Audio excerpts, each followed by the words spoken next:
Hello everyone, and welcome back to our channel, Forever in Memory. In this video, we'll be honoring American celebrities who have passed away today and in recent days, along with other notable figures from around the world. Before we begin, please show your support by giving this video a like. It really helps the channel. Thank you. And let's get started. 30th September 2025. Lally Weymouth passed away, a figure whose life was woven deeply into the fabric of American journalism and global politics. More than a reporter, she was a bridge between worlds, a woman who spoke truth to power while building quiet, trusted connections behind the scenes. Her interviews shaped public discourse, her insights influenced policy debates, and her relentless pursuit of understanding made her one of the most respected journalistic voices of her generation. Born Elizabeth Morris Graham on 3 July 1943 in Washington, D.C., she was destined to inhabit the world of news and influence. The daughter of Katharine Graham, the legendary publisher of the Washington Post, Lally grew up surrounded by typewriters, deadlines, and conversations that shaped history. Yet she was determined to carve her own path, not simply inherit a legacy. With a sharp intellect and natural curiosity, she built a career defined by substance, not surname. Her work as a journalist and senior associate editor for the Washington Post took her far beyond the borders of the United States. Lally became known for conducting candid, revealing interviews with presidents, prime ministers, monarchs, and revolutionary leaders. World figures who rarely spoke to the press often opened up to her, trusting her balance of rigor and respect.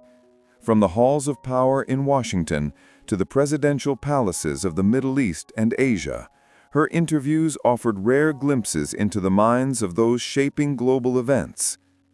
But Lally's contributions extended beyond journalism. She played a vital role as a foreign affairs commentator and as a behind-the-scenes connector between political leaders, diplomats, and thinkers. Her insights helped frame international conversations at crucial moments in history. Despite the weight of her family name, she carried herself with humility and independence, building relations not on privilege, but on trust and credibility. Today, as the world of journalism bids farewell to Lally Weymouth, it also pays tribute to a woman who dedicated her life to connecting nations through conversation and clarity. She believed that words could change minds, and in many ways, they did. May her legacy continue to inspire future generations of journalists to listen deeply, question fearlessly, and seek the truth with courage and empathy. And may the echo of her voice, thoughtful, probing, compassionate, live on in the pages of history she helped to write. 29 September 2025, Myron Lowery passed away. A dedicated public servant, trusted voice, and one of the most recognizable figures in Memphis politics.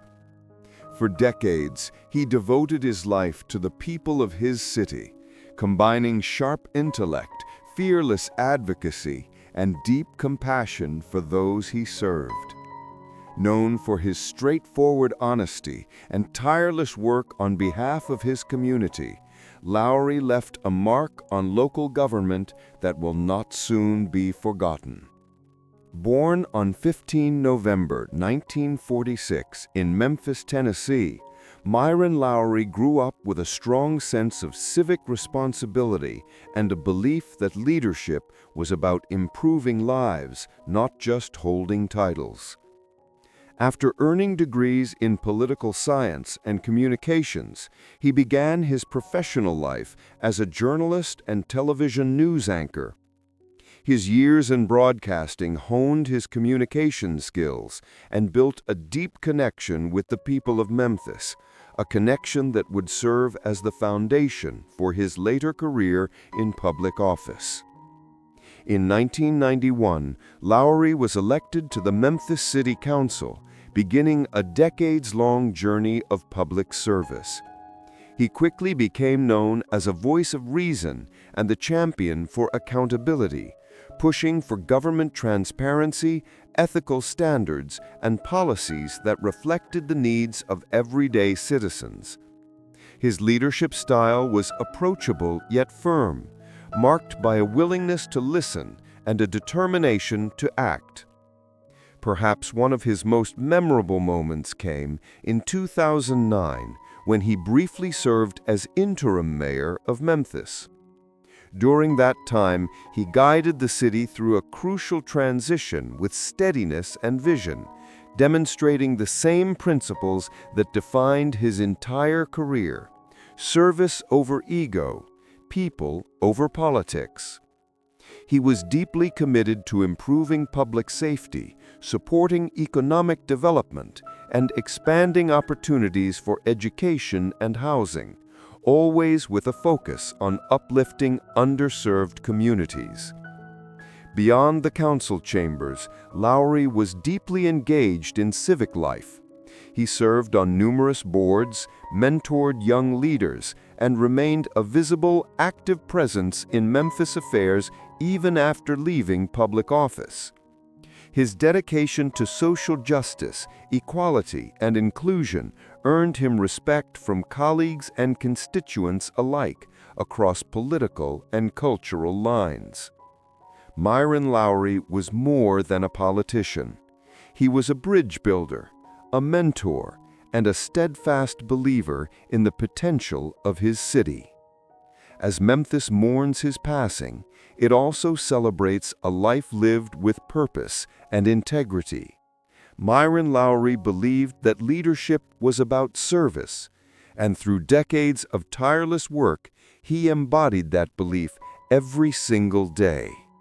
May his memory continue to inspire future generations to lead with courage, compassion, and a deep commitment to the communities they call home. The 30th of September, 2025, Sir Terry Farrell passed away, one of the most influential architects and urban planners of the modern era. A visionary whose ideas reshaped skylines, reimagined cities, and challenged the way we think about the spaces we inhabit. His work was not just about buildings, it was about creating environments where people could live, move, and dream. Across Britain and beyond, his projects became landmarks, and his philosophy transformed the very language of contemporary urban design. Born on 12 May 1938 in Sale, Cheshire, England, Terry Farrell grew up fascinated by the shapes and structures of the world around him. As a child, he spent hours sketching buildings, inventing imaginary cities, and exploring the balance between functionality and beauty. That passion led him to study architecture at Newcastle University and later at the University of Pennsylvania, where he absorbed ideas that would fuel his lifelong mission: to blend art, culture, and practicality in every space he touched. Farrell's career began in the 1960s, but it was in the following decades that he became one of the defining voices of British postmodernism. As a founding figure of Farrell's, his firm gained international recognition for its bold, playful, and human-centered approach to design. He believed architecture should tell stories, not just stand as monuments, and he infused his projects with symbolism, history, and a deep respect for their surroundings. Among his most iconic works are the MI6 building in London, with its striking, fortress-like presence on the Thames, the Charing Cross station redevelopment, which merged Victorian heritage with contemporary form, and Beijing South Railway Station, a vast, flowing structure that became a gateway to the future of Chinese transport. Beyond these landmarks, Farrell's influence stretched into city planning itself. He advocated for walkable urban environments, sustainable growth, and a design philosophy rooted in the needs of people, not just vehicles or corporations. Behind the accolades and the global reputation, Terry Farrell was deeply human. Colleagues remembered him as endlessly curious, with a childlike excitement for every new project. He was a mentor to countless young architects, always encouraging them to challenge convention and to see buildings as living, breathing parts of society. Today, as we look upon the skylines he helped shape, his absence is deeply felt. Yet in every train station buzzing with life, in every city quarter revived by thoughtful planning, and in every building that tells a story instead of just occupying space, his spirit endures. Sir Terry Farrell believed that architecture was not about concrete and steel. It was about people, memory, and possibility. And as the sun sets on a life that changed the face of modern cities, the streets, bridges, and spaces he imagined continue to speak his language, one of creativity, humanity, and timeless vision. 25 September 2025. Alfie MacLeod passed away, a devoted public servant, respected legislator, and proud son of Nova Scotia, whose voice echoed in the halls of Canadian politics for decades. Known for his warmth, humor, and unwavering commitment to his community, he was more than a politician. He was a bridge between people and government, a man who believed deeply in the power of service, and a steady advocate for those whose voices were too often unheard. Born on January 26, 1956, in Gabarus Lake, Nova Scotia, Canada. Alfie grew up surrounded by the rugged beauty and close-knit spirit of Cape Breton Island. It was there, in the small towns and fishing villages, that he learned the values that would guide his life: honesty, perseverance, and the belief that leadership is about listening as much as speaking. Before stepping into public life, he worked in broadcasting, where his natural charisma and gift for connecting with people earned him trust and admiration, qualities that would later define his political career. MacLeod first entered politics in the 1990s, embarking on a journey that would span more than 20 decades. As a member of the Legislative Assembly of Nova Scotia, he became known for his tireless dedication to his constituents and his deep understanding of their struggles and dreams. He fought for better infrastructure, education, and healthcare, but he also focused on the everyday issues, the small but vital concerns that shaped people's lives. What set Alfie apart was not just his legislative record, but the way he carried himself. He had a gift for turning political debates into conversations, and for reminding others that behind every policy was a human story. He never lost touch with the people he served, often attending community events, listening patiently to concerns at local gatherings, and lending a hand wherever it was needed. His office door was always open, and his compassion knew no political boundaries. Outside of politics, Alfie was a devoted family man and a loyal friend. He cherished the quiet moments spent with loved ones, the laughter shared over meals, and the peace of the Cape Breton coastline that had shaped him since childhood. He was proud of his roots and never forgot where he came from, a quality that made him relatable to people from all walks of life.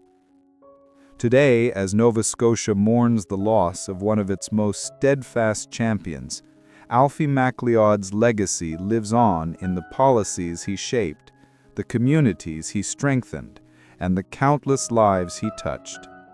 His name will be remembered not for titles or positions, but for the kindness, humor, and dedication he brought to everything he did. He believed that politics was not about power, it was about people. And though his voice is now silent, the echoes of his service will continue to guide the province he loved for generations to come. 30 September 2025, José Araquistan passed away, a name that will forever echo in the history of Spanish football.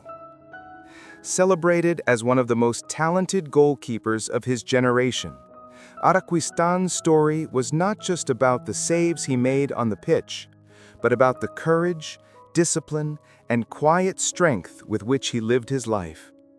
For those who grew up watching him between the posts, he was more than an athlete. He was a symbol of determination and pride, a man whose gloves protected not just a goal, but the dreams of millions of fans. Born on March 4, 1937, in Azkoitia, in Spain's Basque country, José was raised in a land where football was more than a sport. It was a way of life. From the dusty fields of his childhood to the roaring stadiums of Europe, his journey was defined by perseverance. He started his career with Real Sociedad, where his extraordinary reflexes, commanding presence, and tactical intelligence quickly set him apart from his peers. His performances caught the attention of Real Madrid, and with that call, his life changed forever. Joining the legendary club in the early 1960s, Araquistan stepped into one of the most competitive arenas in world football. The pressure was immense, the expectations even greater. Yet he thrived. With Madrid, he achieved the dream of every player, winning the European Cup in 1966 and multiple La Liga titles. Match after match, he stood like a wall before the net, fearless against the fiercest strikers, earning the respect of teammates and rivals alike. But his path was not without hardship. Injuries, competition for the starting spot, and the intense scrutiny of fans and media tested his resilience time and again. There were seasons when he was benched, moments when critics doubted him, and nights when the weight of expectation felt unbearable. And yet, José never lost his spirit. He trained harder, fought longer, and proved over and over again that greatness is not measured by the number of trophies, but by the strength to rise after every fall. Off the field, Araquistan was known for his humility and sense of loyalty. He carried himself with quiet dignity, rarely seeking the spotlight despite the glory surrounding him. He remained deeply connected to his Basque roots and often spoke of the simple joys that mattered most: family, community, and the love of the game that had shaped his life. Those who knew him personally remember a man who was as gracious as he was determined, as kind as he was competitive. Today, as Spain and the footballing world bid farewell to one of their greats, José Araquistan's legacy endures. His name will forever be linked to a golden era of Real Madrid, to the unforgettable nights under the floodlights, and to the countless young goalkeepers who grew up dreaming of following in his footsteps. He once said that the goalkeeper's job was to carry the weight of hope, and that is exactly what he did every time he stepped onto the field. Now, as the stadium lights dim and the final whistle blows on a remarkable life, the echo of the crowd still lingers, whispering a single word: Gracias. The 29th September 2025, Adriana Eisenberg passed away, a name that for decades was spoken with admiration and warmth in the world of Argentine cinema and theater. Known for her subtle artistry, emotional depth, and extraordinary ability to bring complex characters to life, she became one of the most respected actresses of her generation. To audiences, she was more than a performer. She was a storyteller, a mirror reflecting the struggles, hopes, and contradictions of ordinary people through extraordinary performances. Born in Buenos Aires in 1938, Adriana grew up in a city where art was everywhere, in the bustling cafes, in the passionate debates of the streets, and in the vibrant theaters that defined the cultural heartbeat of Argentina. From a young age, she felt drawn to the stage, fascinated by the power of storytelling to move hearts and change minds. It was this passion that led her to pursue acting, a path that would soon become her life's purpose. Her early career was marked by small but memorable roles that showcased her undeniable talent. Directors quickly noticed her rare gift, the ability to express a universe of emotion with the smallest gesture, a glance, or a pause. She became known for her nuanced portrayals of everyday women, characters layered with vulnerability, strength, and authenticity. Each role she played felt deeply human, resonating with audiences who saw their own lives reflected on screen. As the years passed, Eisenberg's filmography grew richer and more diverse. She worked with some of the most acclaimed filmmakers in Argentine cinema, appearing in films that became milestones of the country's cultural history. Whether portraying a mother carrying the weight of family secrets, a woman facing societal pressures, or a soul searching for redemption, she imbued every character with sincerity and depth. Her performances were not just watched, they were felt. But Adriana's influence extended far beyond the screen. She was a beloved figure in the theater world, where she continued to challenge herself with demanding roles and complex scripts. Fellow actors often spoke of her generosity, her meticulous dedication to her craft, and her quiet wisdom that inspired those around her. Offstage, she remained humble and deeply committed to the artistic community, mentoring young talents and championing Argentine culture. Her journey was not without obstacles. Like many artists, she faced periods of uncertainty and times when roles were scarce. Yet even in those moments, she never lost faith in the transformative power of art. Acting, she once said, is not about pretending, it's about revealing what is most real. Those words became a reflection of her entire career, one built on truth, vulnerability, and an unwavering devotion to storytelling. Today, as the curtains fall on a remarkable life, Adriana Eisenberg's legacy lives on in the countless hearts she touched. Her presence will forever linger in the dim light of the theater, in the silent moments before the camera rolls, and in the stories that continue to inspire future generations of actors and filmmakers. She leaves behind more than a body of work. She leaves behind a testament to the beauty and power of human emotion. And though the stage is now empty and the screen has gone dark, her voice, her spirit, and her art will continue to echo.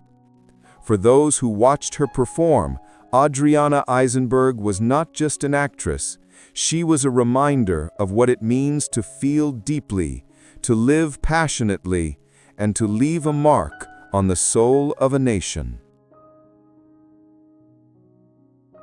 He was never meant to be a Hollywood legend, at least not in the traditional sense. When Bruce Willis first stepped onto a stage in a small New Jersey theater, he wasn't thinking about fame, red carpets, or blockbuster franchises. He was a young man with a stubborn dream, a rough-edged charm, and a belief that storytelling could change the way people felt about the world. And yet, From those humble beginnings, he would go on to become one of the most iconic actors of his generation, a face synonymous with action cinema, yet capable of deep vulnerability and unforgettable humanity. Born on March 19, 1955, in Idar Oberstein, West Germany, to an American soldier father and a German mother, Bruce spent his early childhood in Europe before the family moved back to the United States, settling in New Jersey. Life there was ordinary and often challenging. Willis was not the kid destined for Hollywood. He struggled in school, battled a severe stutter, and often felt invisible in a world that rewarded perfection. But there was something quietly unbreakable in him, a resilience that would one day define his entire career. It was in high school drama class that everything changed. When Bruce stepped onto the stage for the first time, something remarkable happened. His stutter disappeared. The boy who struggled to speak found his voice in front of an audience. Acting wasn't just a passion, it was liberation. That moment became a turning point, setting him on a path he could never have predicted. After high school, he pursued drama in college, took odd jobs to survive, and worked tirelessly in local theater productions, each performance sharpening his craft and strengthening his resolve. But the road to success was anything but smooth. In New York City, where he moved to chase his dream, rejection became a constant companion. Casting agents dismissed him for his unconventional look.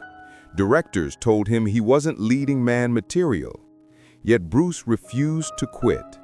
He took whatever roles he could find, bartending by night, auditioning by day, slowly building a reputation as a versatile and magnetic performer. Then, seemingly out of nowhere, came the break that would change everything. In 1985, he landed the role of David Addison in the television series Moonlighting. The show was a sensation, and so was he. A fast-talking, unpredictable, effortlessly charismatic private detective who redefined what a leading man could be. Audiences loved him, critics praised him, and Hollywood took notice. In a world that had grown tired of polished, perfect heroes, Bruce Willis was raw, real, and impossible to ignore. What followed was a career that would reshape the landscape of action cinema. But beneath the explosions and one-liners, there remained a man who never forgot where he came from. A kid from New Jersey who had once been told he'd never make it. That defiant spirit, that refusal to bow to doubt, became the heartbeat of his story, and the reason millions would one day call him a legend. This was only the beginning of Bruce Willis's journey, a journey that would soon take him from television star to one of the biggest names in Hollywood, and from a struggling dreamer to a symbol of resilience, reinvention, and enduring strength. By the late 1980s, Bruce Willis was no longer just a promising actor, he was a phenomenon. The defining moment of his ascent came in 1988, when he stepped into the role that would forever change not only his career, but the entire action genre, John McClane in Die Hard. At first, few believed a TV star known for whiz-cracks and comedic timing could carry an explosive big-budget thriller, but Willis proved them wrong. He delivered not a flawless superhero, but a bruised, bleeding, deeply human everyman. A cop caught in the wrong place at the wrong time, relying on grit, wit, and sheer will to survive. The film became an instant classic, and McClane became a symbol of a new kind of action hero, vulnerable, relatable, and unforgettable. With Die Hard, Bruce didn't just become a movie star, he redefined what a movie star could be. His mix of toughness and humor, vulnerability and swagger made him unlike anyone else on screen. Sequels followed, each cementing his place as one of Hollywood's most bankable actors. But Bruce never allowed himself to be confined to a single genre. He was determined to prove he was more than explosions and catchphrases. In the 90s and early 2000s, he embraced a remarkable variety of roles that showcased the depth of his talent. In Pulp Fiction, he transformed into Butch Coolidge, a weary boxer trapped in a violent underworld, delivering one of the film's most haunting performances.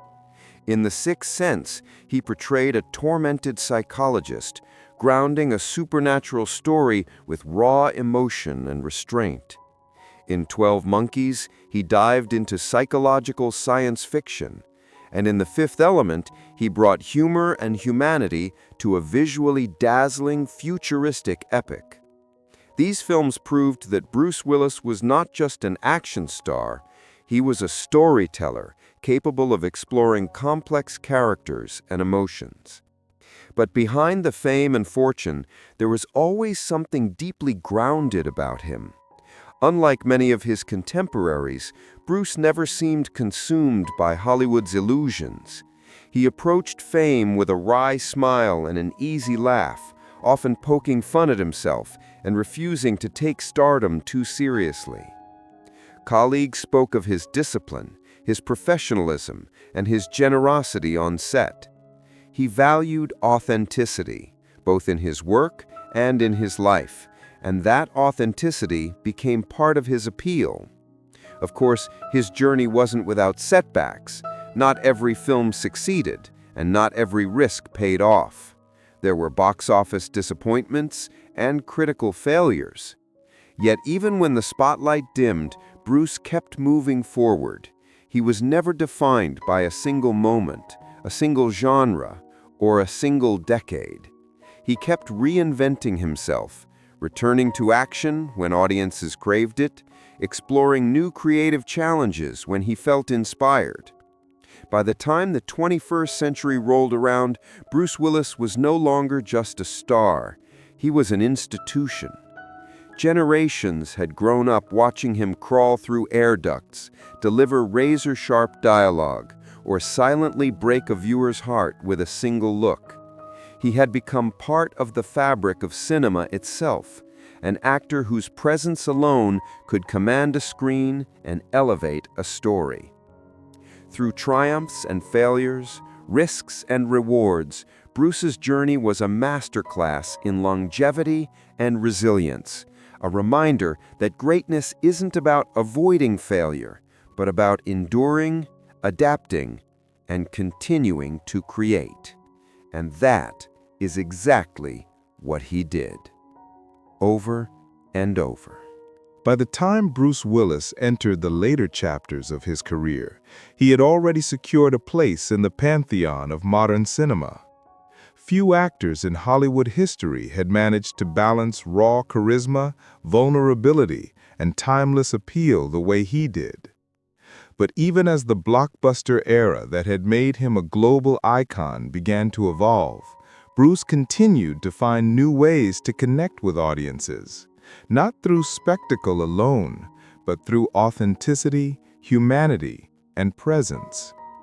He returned again and again to the Die Hard series, each installment a testament to the enduring power of John McClane, a character who had started as an ordinary cop and had become a cinematic archetype. Yet beyond the action franchises, Bruce found success in more intimate, character-driven projects. Films like Unbreakable and Looper proved that he could anchor stories that were cerebral, emotional, and complex. He was equally compelling in dramatic roles, where the explosions were replaced by quiet tension, and the battles were fought within the soul. His presence on screen became something more than entertainment. For audiences, Bruce represented resilience, the belief that even in the face of overwhelming odds, an ordinary person could rise to the occasion. It was a quality that transcended film genres and made him relatable to millions. Whether he was saving hostages, grappling with trauma, or simply trying to hold his life together. His characters embodied a kind of flawed heroism that felt deeply human. But beyond the cameras and the scripts, Bruce Willis's life was also defined by a profound sense of groundedness.